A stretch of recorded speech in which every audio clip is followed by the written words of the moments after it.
Now let's have a conversation about friendships and spiritual relationships in general. Personally, I don't encourage people to go out seeking spiritual relationships. I don't encourage them to try to find mates or friends that follow the same belief systems. I don't really care about all that because personally, it's a personal thing. Meaning, what my experience internally is not even the same as what my fellow Kriya practitioners is. So even when I'm hanging around people that I know that are on the Kriya Yoga path very strongly, because I hang out with a lot of those people, we hardly ever talk about spirituality. We go fishing, we go hiking, we play music together, but we don't talk about that because our spirituality is about our own personal connection to our concept of divinity. And that needs to be practiced internally all the time. In meditation, as you're going about in the world, it's about how you interact with people, not necessarily what you talk about or if you share the same belief systems. Because how you relate to your spirituality is going to be oftentimes radically different than how someone else relates to their spirituality, even if you're following the exact same tradition. So when it comes to spiritual friendships, what I say is, if you have people in your life that share similar hobbies, that are even-minded, that are happy, healthy, supportive, they don't get in your business, you don't get in their business, you just enjoy being around each other, that's a spiritual friendship. It has nothing to do with beliefs. It has nothing to do with sharing the same creed, saying the same prayer, talking about how wonderful a certain guru is. That's just a distraction. That's a distraction from life, from living. And we want to avoid that because the more you avoid life, the more you delay your actual growth, because everything is this one undivided consciousness. Everything is God. That's what everyone has always said. Everything is God.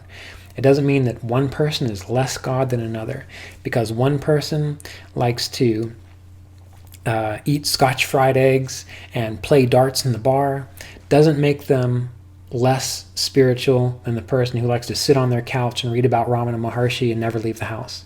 They are both equally an aspect of this divine consciousness, just manifesting in different ways. So my goal here is to share with you that if you want to categorize people, simply categorize them, your friends, as people that you just enjoy spending time with. And maybe it is that you enjoy sitting there talking about Vasista's yoga or autobiography of a yogi. But if that's just because you are naturally inspired to do so, that's wonderful. But if it's because you're looking for a sense of belonging or to know that someone also follows the same creed that you do, well, that's a distraction. It's showing that you don't really have a sense of clarity inside, right? Because however a person approaches their spirituality, again, is a personal thing. And it doesn't need to be validated by me, by you, by your friends, by anyone. You may have heard me tell a story one time about a friend of mine who's extremely conservative. And I try not to get into politics at all, but by my standards, as I look at people, he's an extremely conservative individual. And I'm not necessarily that conservative. He also has an interesting religion that believes some funny things, like, how old the earth is and these sorts of things. And he always wanted to talk to me about them. And finally I had to say, look, I love you. We're good friends. We love to go rock climbing. We like to go eat sushi together.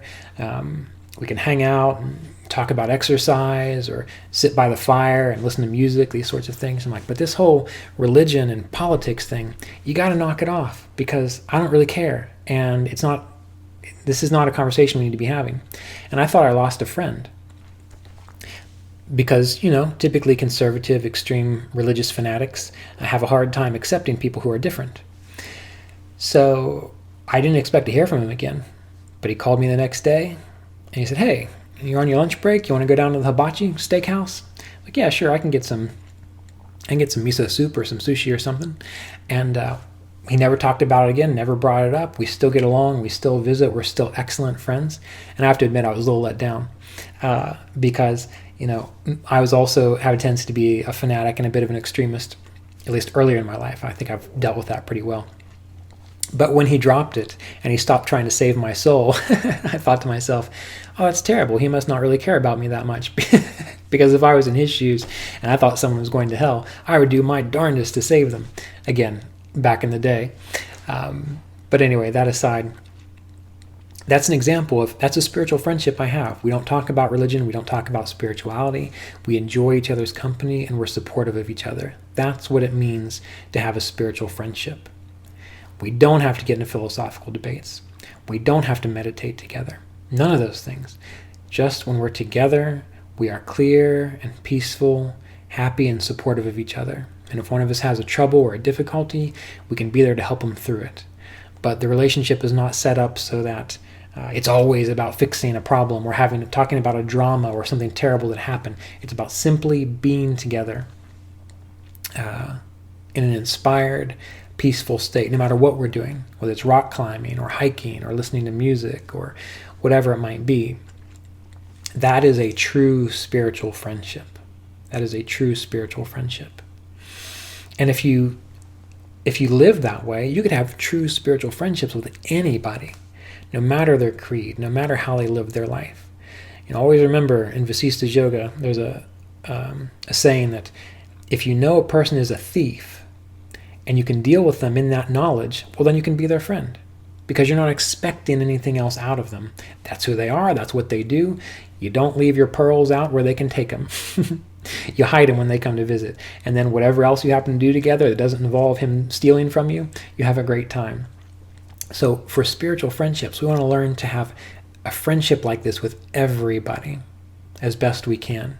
And then any kind of friendship becomes a spiritual friendship. You wouldn't know it because I haven't had a haircut for a while. But for example, the woman that cuts my hair and my wife's hair, there's just a peacefulness about her. And I love spending time with her, even though all it is just getting my hair cut. So for 30 minutes or so, we're just there together. We have a little bit of chit chat. And when we leave, we both feel, at least I think so, she's agreed with this too because I've mentioned it to her, we both feel kind of uplifted a little bit because there's something about that dynamic that allows us to just be in each other's presence no matter what's going on and to feel uplifted and supported. And my wife has said the same thing. So as you can see, it doesn't matter who you're interacting with. It doesn't have to be this deep, spiritual, exploring all the depths of your soul kind of a thing. It can simply be being very easy with someone, appreciating someone, seeing that aspect of divine consciousness, of clarity within them, being that around them. That is what it means to have a spiritual friendship. And if you can live life that way, you'll be in harmony with most of your relationships, and you will minimize any need to kind of define yourself through being of a certain path or hanging out with someone who shares the same path or has the same teacher, whatever it might be. All that is just divisive. If you're obsessed with, fixated on a particular teacher, obsessed with or fixated on a particular practice or creed or belief system, you're not helping. You're being divisive. The spiritual path is for you to gain clarity. It's for you to gain clarity, however you can get it. It doesn't mean that you have to share it with someone else. They have their own way, and you don't know what that is, just like they don't know what your way is. But if you can remain in that state of equal-mindedness, equal vision, clarity, peace, lightness in the presence of others, then that is a relationship to sustain and encourage. You could even sit with someone and not say anything, just be there, and that's it. And that's powerful enough. And sometimes that happens. Sometimes you find those, and they're wonderful. You can go hours. If you got to go on a road trip with someone, you don't have to talk. You don't have to listen to music. You can just simply enjoy the ride. And those are the best friendships to have. And those are what I consider to be spiritual friendships. In fact, most of my friendships, I don't get involved in talking about spirituality. And I avoid people who want to just talk to me about spirituality all the time because they're missing the point. Now, if they're coming to me for advice or to get some kind of guidance or training, sure, I'm happy to help. But just to talk about it because they think that's, an interesting, entertaining thing, well, it's not about entertainment. It's about living, breathing, clarity. And sometimes we need ideas and concepts to guide us. But those ideas and concepts are just guides. They're not there to be entertainment or to be validated or talked about all the time. So anyway, I think this is enough about spiritual friendship. You got the point. So next few videos, we'll be looking more at relationships. it'll be much of the same reiteration because it's all going to follow the same idea. But romantic, spiritual relationships, even sexuality and spirituality, and how to approach that and think about it as clearly as possible. All right, so be well. We'll be in touch soon.